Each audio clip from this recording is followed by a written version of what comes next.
നമസ്കാരം, ഷീബ ടീച്ചറിൻ്റെ മലയാളം ക്ലാസ്സിലേക്ക് സ്വാഗതം. നമ്മൾ ഇന്ന് പഠിക്കാൻ പോകുന്നത് ബികോം സെമസ്റ്റർ 1-ന്റെ ഇതി മന്വന്തരം ശുഭം എന്ന നാടകത്തെക്കുറിച്ചുള്ളൊരു വിശകലനമാണ്. കാളിദാസ് പുതുമനയാണ് ഈ നാടകം രചിച്ചിരിക്കുന്നത്. നാടകവേദിയിൽ തന്നെ പുതിയ പരീക്ഷണങ്ങൾ നടത്തുന്ന നാടകകൃത്താണ് കാളിദാസ് പുതുമന. അദ്ദേഹം 45ഓളം ലഘുനാടകങ്ങളും 40-ലധികം നാടകങ്ങളും എഴുതി ടെലിഫിലിം, സീരിയൽ എന്നിവയുടെ തിരക്കഥകൾ എഴുതിയിട്ടുള്ള ഒരു തിരക്കഥാകൃത്തും കൂടെയാണ്. അപ്പോൾ മനുഷ്യ സ്വഭാവത്തിൻ്റെ പ്രത്യേകതകൾ മാറ്റി നിർത്തിക്കൊണ്ട് റോബോട്ടുകളെ കൂടെ കഥാപാത്രങ്ങളാക്കുന്ന രീതിയിലുള്ള ഒരു നാടക തന്ത്രമാണ് ഇതിനകത്ത് ആവിഷ്കരിച്ചിരിക്കുന്നത്. ഏറ്റവും പ്രധാനം, ഇതിൽ ഗവേഷകനായ ഒരു പ്രൊഫസറുണ്ട്. അദ്ദേഹമാണ് ഇതിലെ പ്രധാന കഥാപാത്രം. ഒരു ഗവേഷകനാണ് മുഖ്യ കഥാപാത്രം. പിന്നെ വരുന്നത് ഒരു ശാസ്ത്രജ്ഞൻ, ഒരു ശില്പി, ഒരു നേതാവ്. അപ്പോൾ മാത്രമല്ല, പ്രൊഫസറുടെ രക്തബന്ധമുള്ള മകളും ഇതിനകത്ത് കഥാപാത്രമായിട്ടുണ്ട്. പിന്നെ നിരവധി പേര് ശബ്ദം കൊണ്ട് തങ്ങളുടെ സാന്നിധ്യം അറിയിക്കുന്നുണ്ട്. ആധുനിക മനുഷ്യൻ അനുഭവിക്കുന്ന പീഡനങ്ങൾ ഒക്കെയാണ് ഇതിനകത്ത് വിഷയമായിട്ട് വരുന്നത്. അപ്പോൾ ഇനി നമുക്ക് നാടകത്തിലേക്ക് കിടക്കാം. അപ്പോൾ അരങ്ങിൽ നടക്കുന്ന പ്രധാന സമയങ്ങൾ അല്ലെങ്കിൽ സ്റ്റേജിൽ വരുന്ന പ്രധാനപ്പെട്ട കാര്യങ്ങൾ എന്തൊക്കെയാണെന്ന് നമുക്ക് നോക്കാം. അപ്പോൾ അരങ്ങിൽ നടക്കുന്ന പ്രധാനപ്പെട്ട സംഭവങ്ങൾ എന്തൊക്കെയാണെന്ന് നമുക്ക് നോക്കാം. അന്ധനായ പ്രൊഫസറാണ് ഇതിലെ പ്രധാന കഥാപാത്രം. അദ്ദേഹം രംഗത്തേക്ക് വരുന്നു. മകളാണ് അദ്ദേഹത്തെ രംഗത്തേക്ക് കൊണ്ടുവരുന്നത്. എന്നിട്ട് അദ്ദേഹം രംഗപരിസരത്തെക്കുറിച്ച് മകളോട് ചോദിക്കുന്നു. മകൾ സഭയിലുള്ളവരെ കുറിച്ചുള്ള വിവരങ്ങളൊക്കെ അദ്ദേഹത്തെ അറിയിക്കുന്നു. അപ്പോൾ ആ സമയത്ത് നമ്മൾ കാണുന്ന സ്റ്റേജിൽ അവിടെയായിട്ട് പല നിറത്തിലുള്ള വെളിച്ചങ്ങൾ വീഴുന്നതാണ്. ചുവപ്പ് വെളിച്ചം വീഴുന്ന ഭാഗം ശാസ്ത്രജ്ഞൻ്റെ ഭാഗമാണ്. ഇടതുവശത്ത് നീല വെളിച്ചം തെളിയുന്നത് ശില്പിയുടെ ഭാഗമാണ്.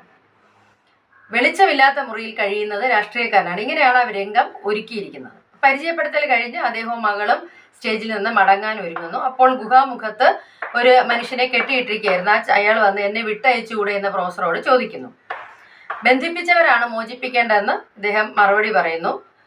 ഈ സമയം റോബോട്ട് അപായ സൂചന നൽകി. മനുഷ്യനകത്ത് കടക്കാൻ ശാസ്ത്രജ്ഞൻ ആജ്ഞ കൊടുക്കുന്നു. അപ്പോൾ എന്നെ അഴിച്ചു വിട്ടില്ലെങ്കിൽ കൊന്നു കളയൂ എന്ന് മനുഷ്യൻ ശാസ്ത്രജ്ഞനോട് വിളിച്ചു പറയുന്നു. ഈ സമയം ശില്പി അയാളുടെ ഉറക്കത്തിൽ നിന്ന് ഉണർന്ന് ഈ ചങ്ങല വലിച്ച് മനുഷ്യനെ അകത്തേക്ക് ഇടുന്നു. ഇനി ശാസ്ത്രജ്ഞൻ എന്താണ് ചെയ്യുന്നത്? റോബോട്ടിനെ പരിശോധിച്ചിട്ട് കാലുകൾ ചലിപ്പിക്കാൻ പഠിപ്പിക്കുകയാണ്. റോബോട്ട് കാല് ചലിപ്പിക്കുന്നതാണ് ശാസ്ത്രജ്ഞൻ സന്തോഷിച്ചു. മനുഷ്യന്റെ കാല് മരവിച്ചതായിട്ടാണ് തോന്നുന്നത്. ശില്പി ഇതിനിടയിൽ തന്റെ ശില്പവിദ്യ തുടരുന്നുണ്ട്. ഇതിനിടെയാണ് നേതാവ് കടന്നു വരുന്നത്. അപ്പം മനുഷ്യരെ അല്ലെങ്കിൽ നേതാക്കന്മാരെപ്പോഴും അങ്ങനെയാണല്ലോ, സാധാരണക്കാരെ ചവിട്ടിയാണ് അയാൾ വരുന്നത്, മനുഷ്യനെ ചവിട്ടിയാണ് വരുന്നത്. അപ്പോൾ മനുഷ്യൻ കിടന്ന് വേദനിച്ച് നിലവിളിക്കുകയാണ്. അപ്പം ഇന്നത്തെ പ്രശ്നം മനുഷ്യന്റെ വേദനയാണ് എന്ന് ഈ നാടകം നമ്മളോട് പറയുന്നു. കാലിലെ ചങ്ങല തനിക്ക് മാറ്റിത്തരണമെന്ന് മനുഷ്യൻ അഭ്യർത്ഥിക്കുന്നു.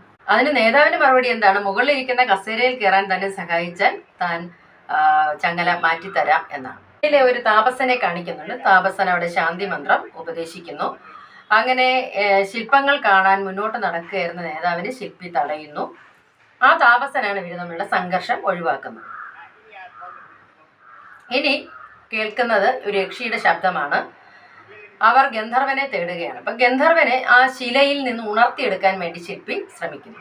അപ്പോൾ നേതാവ് എപ്പോഴും ആഗ്രഹിക്കുന്നത് തൻ്റെ ആജ്ഞകൾ അനുസരിക്കുന്ന ഒരു തലമുറ വേണം എന്നാണ്. അങ്ങനെ ഒരു തലമുറ സൃഷ്ടിച്ചു കൊടുക്കാമെന്ന് ശാസ്ത്രജ്ഞൻ സമ്മതിച്ചു. മാത്രമല്ല, ഒരു സ്വിച്ച് അമർത്തിയാൽ എല്ലായിടവും കത്തിച്ചാമ്പലാകുന്ന ഒരു വിദ്യയും അയാൾ പരീക്ഷിക്കുന്നു. ഇതിനിടയിൽ വീണ്ടും മകൾ രംഗത്ത് വരുന്നുണ്ട്. ശാസ്ത്രജ്ഞന്റെ മകൾ രംഗത്ത് വരുന്നു. അവൾ ശില്പിയെ പ്രണയിക്കുന്നു.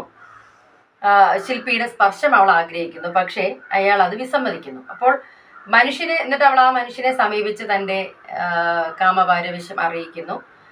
അപ്പോൾ മനുഷ്യനത് വിസമ്മതിക്കുന്നു. അയാൾക്ക് കാമുകനാകാൻ കഴിയില്ല എന്ന് പറയുന്നു. അവൾ വികാരപരവശയായിട്ട് താപസനോടും ചെന്ന് പ്രേമാഭ്യർത്ഥന നടത്തുന്നതായിട്ടാണ് നമ്മൾ നാടകത്തിൽ കാണുന്നത്. താപസനും അത് പറ്റില്ല എന്ന് പറയുന്നു. സന്യാസം ഉപേക്ഷിക്കാനാണ് മകൾ ആവശ്യപ്പെടുന്നത്. നേതാവ് കൊടി പിടിച്ച് രംഗത്ത് വരുന്നു. അപ്പോൾ അതൊരു വിപ്ലവത്തിന്റെ തുടക്കമാണ്. അപ്പം മകൾക്കൊരു പുരുഷൻ വേണം എന്നുള്ളതാണ് അവരുടെ ചിന്ത. നേതാവിനാണെങ്കിൽ തനിക്ക് പെട്ടെന്ന് അധികാര കസേര കിട്ടണം. അപ്പം ഇതിനിടയിൽ നേതാവ് കസേരയിലേക്ക് കുതിച്ച് ചാടാൻ ശ്രമിക്കുന്നു. അങ്ങനെ വീണ് അയാൾക്ക് പരിക്ക് പറ്റുന്നു. അപ്പോൾ ഗുഹയിൽ മുഴുവൻ ചുവന്ന വെളിച്ചമാണ്. അപ്പോൾ അവിടെ ഒരു പ്രസവവേദനയുടെ ഞരക്കം, ഒരു കുഞ്ഞിൻ്റെ കരച്ചിൽ, ഇതൊക്കെ കേട്ടപ്പോൾ വീണ്ടും മകൾക്ക് അമ്മയാകണമെന്നൊരാഗ്രഹം വരുന്നു. ഒരു കുഞ്ഞിൻ്റെ ശവം അകത്തേക്ക് കൊണ്ടുപോയി. അതുകൊണ്ട് അവൾ അമ്മ ആകണ്ടെന്ന് അവൾ അലറി വിളിക്കുന്നു. നേതാവ് നിലനിൽപ്പിന് വേണ്ടി ജനത്തെ ഉയർച്ചയിലേക്ക് നയിക്കുന്ന ഒരു പ്രസംഗം നടത്തുന്നു. അല്പം കഴിഞ്ഞ് പ്രൊഫസർ വരുന്നു. മനുഷ്യരും മറ്റു എല്ലാം നേതാവും ഒക്കെ പരാതികൾ പറയുന്നു. മകളെ അന്വേഷിക്കുകയാണ് അദ്ദേഹം. ശില്പിയാണെങ്കിൽ തന്നെ ശില്പവിദ്യ പൂർത്തിയാക്കിക്കൊണ്ടിരിക്കുന്നു.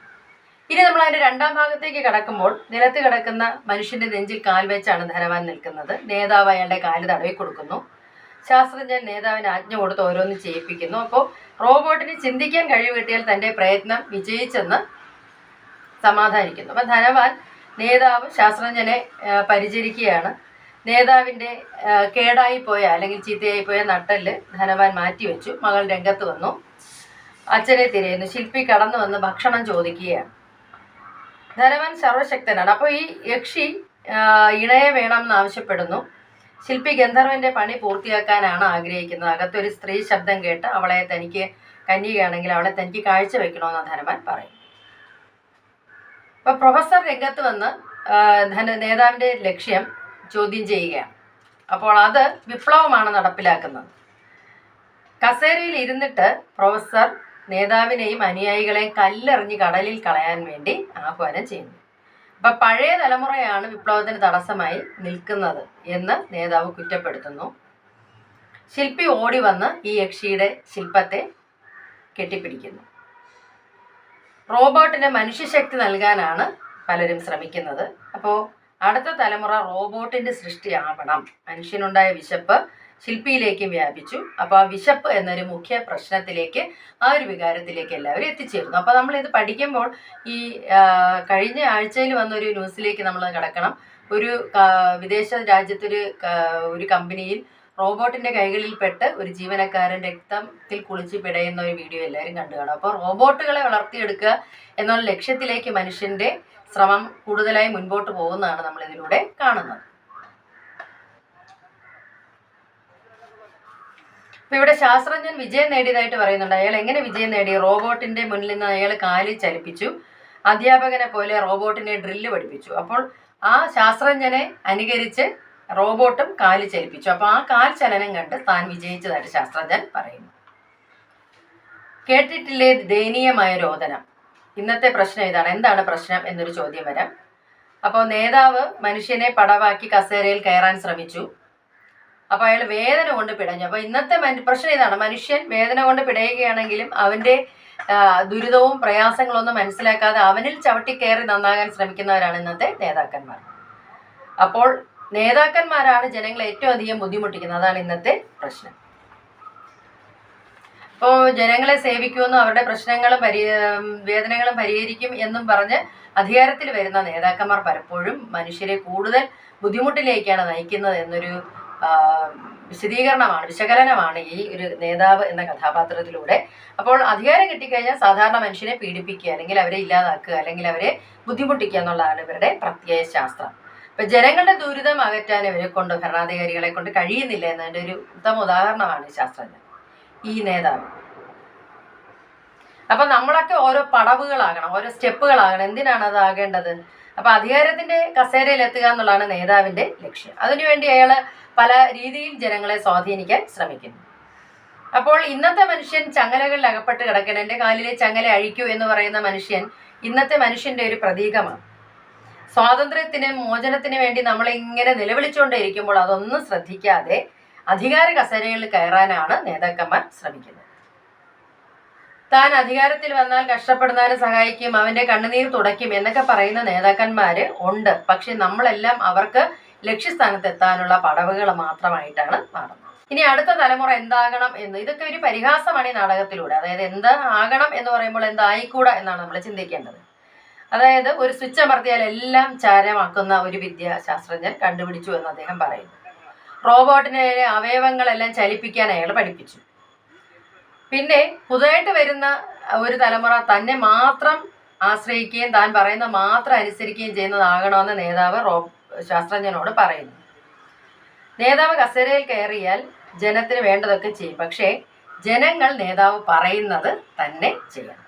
നേതാവ് കൈയാട്ടുമ്പോൾ ജനവും കൈയാട്ടണം, കാലാട്ടുമ്പോൾ ജനവും കാലാട്ടണം. അപ്പൊ സ്വന്തം ബുദ്ധി കൊണ്ട് പ്രവർത്തിക്കുന്നവരല്ല, സ്വന്തമായി ബുദ്ധിയില്ലാത്ത മറ്റുള്ളവരാൽ പ്രവർത്തിപ്പിക്കപ്പെടുന്ന ഒരു കൂട്ടം തലമുറയാണ് തനിക്ക് വേണ്ടത് എന്ന് നേതാവ് ശാസ്ത്രജ്ഞനോട് പറയും. അപ്പൊ ഇവിടെ മകളെ കുറിച്ച് പറയുന്നുണ്ട്. മകള് കാമാഭിനിവേശത്താൽ എത്തുന്നതാണ്. അതായത് അവള് ശില്പിയുടെ ആതിര നിലാവിൻ്റെ കുളിരേറ്റപ്പോൾ ശില്പിയുടെ സ്പർശം അവൾ ആഗ്രഹിച്ചു. എന്നെ വാരി പുണരാൻ അവൾ പറയുന്നു. പക്ഷേ താപസന്റെ അടുത്ത് അവൾ പോകുന്നു. ആ സ്ത്രീ അമ്മയാണ്, ശക്തിയാണെന്നൊക്കെ പറഞ്ഞ് താപസൻ അവളെ മടക്കിയിരിക്കുന്നു. അപ്പൊ മോക്ഷത്തിന് കാത്തിരിക്കുകയാണ് താനെന്ന് പറയുമ്പോൾ ലൗകികത്തിലേക്ക് മടങ്ങി വരും. കാമവെറി പൂണ്ട മകൾ താപസന്റെ മോക്ഷത്തെ പരിഹസിക്കുന്നു. വേദാന്തമെടുത്ത് കടലിലേക്ക് എറിയുക മരണാനന്തര മോക്ഷമല്ല, ഈ ആവശ്യം, തൻ്റെ ആവശ്യം ഇപ്പോൾ നിറവേറ്റുന്നതാണ് ഏറ്റവും പ്രധാനമെന്നാണ് മകള് പറയുന്നത്. അപ്പൊ ഇതിലെ പ്രധാന കഥാപാത്രങ്ങൾ ചങ്ങലയിൽ ബന്ധിച്ച് കിടക്കുന്ന ഒരു മനുഷ്യൻ, പിന്നെ ഒരു യന്ത്രമനുഷ്യൻ, ഒരു നേതാവ്, ഒരു ശാസ്ത്രജ്ഞൻ, ശില്പി, താപസൻ, ഇങ്ങനെയുള്ള വ്യക്തികളാണ് പ്രധാനമായി ഇതിനകത്ത് വരുന്നത്. അപ്പൊ ശാസ്ത്രത്തിന്റെ നേട്ടം എപ്പോഴും മനുഷ്യന് അഭിമാനാർഹമാണെങ്കിലും അത് അപകടത്തിലേക്ക് നയിക്കുന്നു എന്നൊരു സൂചന കൂടെ ഈ നാടകം തരുന്നുണ്ട്. അത് മാത്രമല്ല, അധികാരത്തിന്റെ കുറുക്കുവഴികളിലൂടെ പടവുകളിലേറുന്ന രാഷ്ട്രീയക്കാർ സാധാരണ മനുഷ്യനെ പിന്നെ അല്പം പോലും സ്നേഹിക്കുന്നില്ല, സേവിക്കുന്നില്ല, അവർക്ക് വേണ്ട ആശ്വാസം പകർന്നു കൊടുക്കുന്നില്ല എന്നൊരു നിരീക്ഷണവും കൂടെ ഈ നാടകം നടത്തുന്നു. അപ്പൊ ഇതിലെ റോബോട്ട് ഒരു പ്രധാന കഥാപാത്രമാണ്. റോബോട്ട് ശാസ്ത്രജ്ഞന്റെ നാടകത്തിന്റെ തുടക്കത്തിൽ ശാസ്ത്രജ്ഞന്റെ നിർദ്ദേശങ്ങളൊക്കെ അനുസരിച്ചാണ് പ്രവർത്തിക്കുന്നത്. എന്നാൽ അവസാനം അവന് ചലനശേഷി മാത്രമല്ല ചേതനയും ഉണ്ടാകുന്നുണ്ട്. അവൻ അവസാനം ചലനശേഷി കിട്ടുക മാത്രമല്ല, അവൻ്റെ ജീവനും തിരികെ ലഭിക്കുന്നുണ്ട്. മാത്രമല്ല, മനുഷ്യനില്ലാത്ത സ്ഥലത്തേക്ക് റോബോട്ടിനെ കൂട്ടിക്കൊണ്ടുവന്ന് പഴയ കാര്യങ്ങളൊക്കെ അവന് പറഞ്ഞു കൊടുക്കുന്നു. പക്ഷെ മകൻ റോബോട്ടിൽ നിന്ന് ജനിച്ചവനായതുകൊണ്ട് അവന് വിശപ്പും ദാഹമൊക്കെ ഉണ്ട്. അപ്പോൾ മനുഷ്യനൊന്നും ഒരു വ്യത്യാസമില്ലാതെ ഇവരെല്ലാവരും കൂടെ ഒരുമിച്ച് ചേർത്തുകൊണ്ട് ഒരു പുതിയ ലോകക്രമത്തിലേക്ക് കടക്കാനുള്ള ശ്രമമാണ് ഈ നാടകം എന്ന് നമുക്ക് പറയാം. നാടകം നന്നായിട്ട് വായിക്കുക. കഥാപാത്രങ്ങളെ കുറിച്ചൊക്കെ മനസ്സിലായല്ലോ. അവരെ കുറിച്ചൊന്ന് മനസ്സിലാക്കി കഴിഞ്ഞാൽ ചോദ്യങ്ങൾക്ക് ഉത്തരം എഴുതാൻ കഴിയും. വളരെ നന്നായി പരീക്ഷ എഴുതുക. അപ്പോൾ ഇതിനകത്ത് എന്തൊക്കെ നമ്മൾ നേടിയാലും വിശപ്പ് എന്ന വികാരത്തിന് മുന്നിൽ പകച്ചു നിൽക്കുന്ന മനുഷ്യനെ ഇതിനകത്ത് അവതരിപ്പിക്കുന്നുണ്ട്. അതൊരു പ്രത്യേകതയായിട്ട് ഈ നാടകത്തിൻ്റെ ഒരു പ്രത്യേകതയായിട്ട് കാണാം.